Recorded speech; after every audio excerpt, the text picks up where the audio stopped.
When you look at photographs of the men and women deported from Mechelen or Malines in Belgium on the 20th convoy to Auschwitz in April 1943, you realise they could be anyone, any one of us.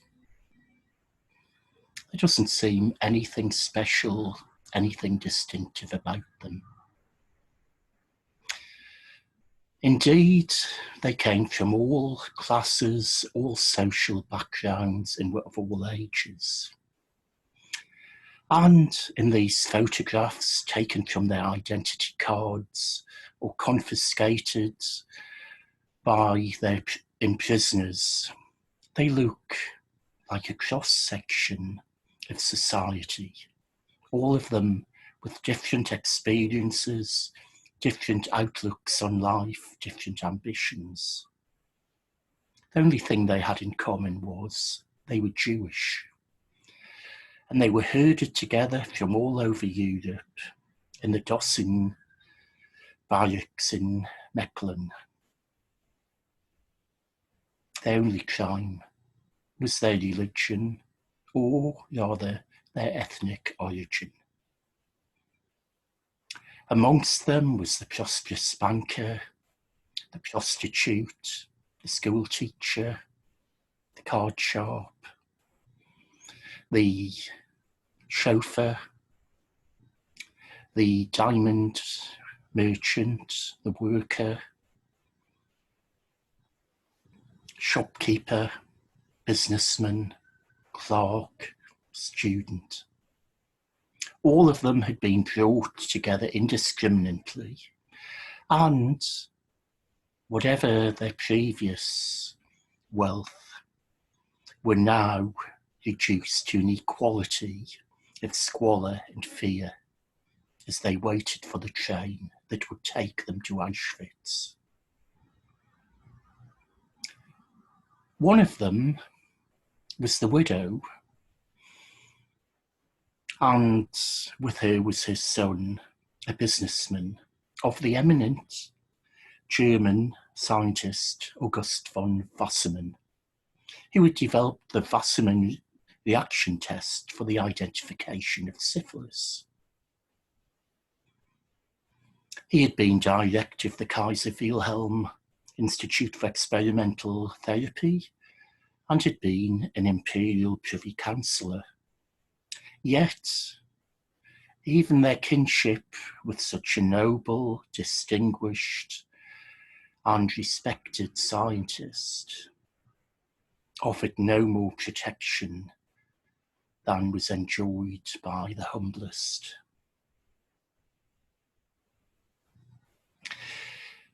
Well, Robert von Wassermann, the businessman's son of the scientist, was to escape and survive. Yet, he found difficulties in reclaiming his expropriated possessions after the war, because he was classed in Belgian eyes as a German citizen, despite having been made stateless by the Nazis and robbed simply because he was Jewish. His mother, von Wassermann's widow, lost her life at Auschwitz. There is a perception that most of the Jewish victims of the Holocaust went to their deaths passively. It isn't actually true. Indeed, some of the prisoners inside the Dossin transit camp were themselves involved in resistance activities. Joseph Blumsack was a 35-year-old Frankfurt-born lawyer who had been involved with the Rote Kapelle, the Red Orchestra, a very active anti-Nazi espionage movement in Belgium, Berlin, France, and Switzerland.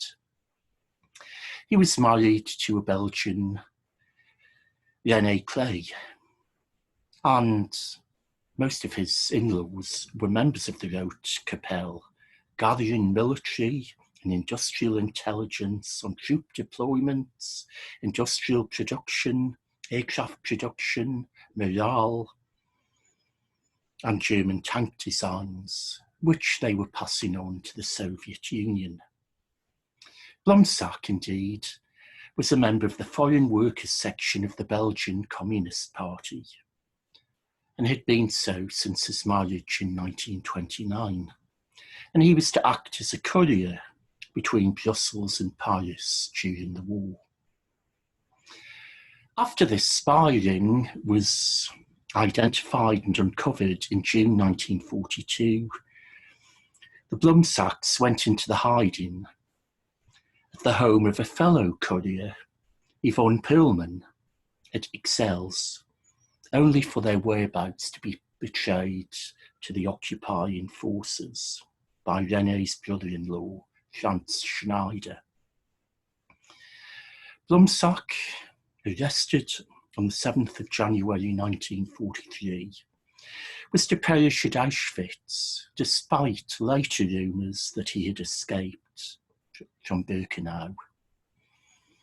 His wife was to perish at Mauthausen. Now, all of these unfortunate people were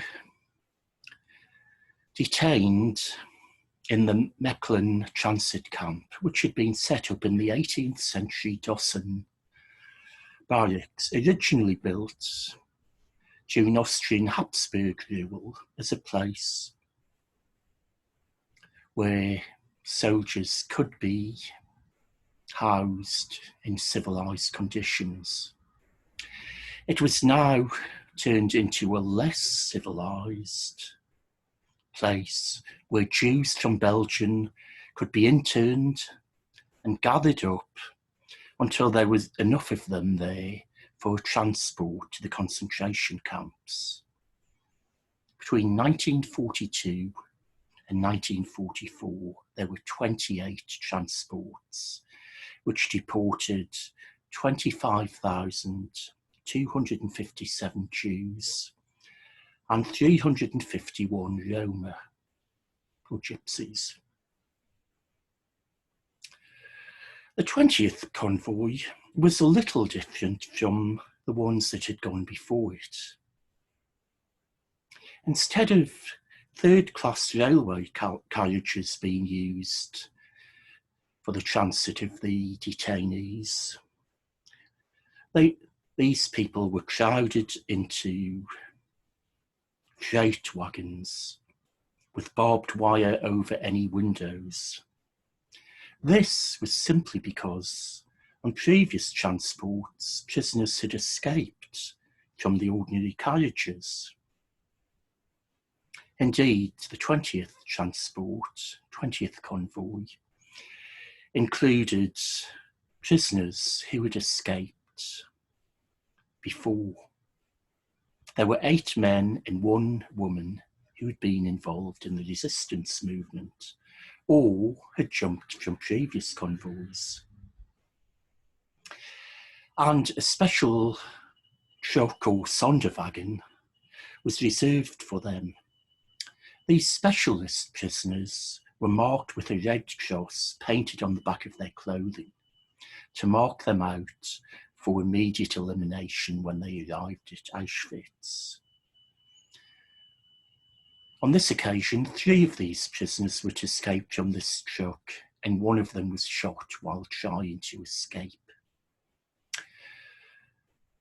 The 20th train left the transit camp on the 19th of April 1943 with 699 women, 463 men, 115 boys and 127 girls aboard.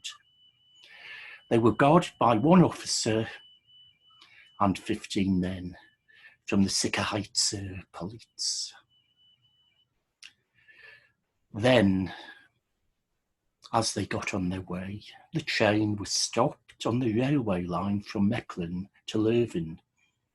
by a red danger signal, which had been manufactured from a lantern and red paper by 3 members of the resistance movement. These members of the resistance movement were armed with 1 pistol between them. They were Ulla Lifchitz, Robert Mastriau, and Sean Frankelmann. Lifchitz was a doctor, and he himself was Jewish. He was to be executed by the Germans in 1944, aged 27, when arrested for his resistance activities. Mastriau was able to break into one of the trucks and free 17 people from it. Some of the deportees had already been warned that there would be an attempt to break free, and had prepared themselves with implements such as bread knives that could help them to escape. Indeed, a total of 231 of the prisoners escaped, but sadly, 26 of them were killed in the attempt, and 90 of them were soon recaptured. They were then put onto later transports. However, 115 of them survived the war in hiding in occupied Belgium after having escaped from the 20th train. The train arrived at Auschwitz on the 22nd of April 1943. Only 521 of its passengers were selected for labour and were to be assigned camp identity numbers. The other 1,031 were sent straight to the gas chambers. When Auschwitz was liberated in 1945, only 150 of the 1,440 deportees aboard the train were still alive. For them, there was a difficult task to face of rebuilding their fractured and dislocated lives.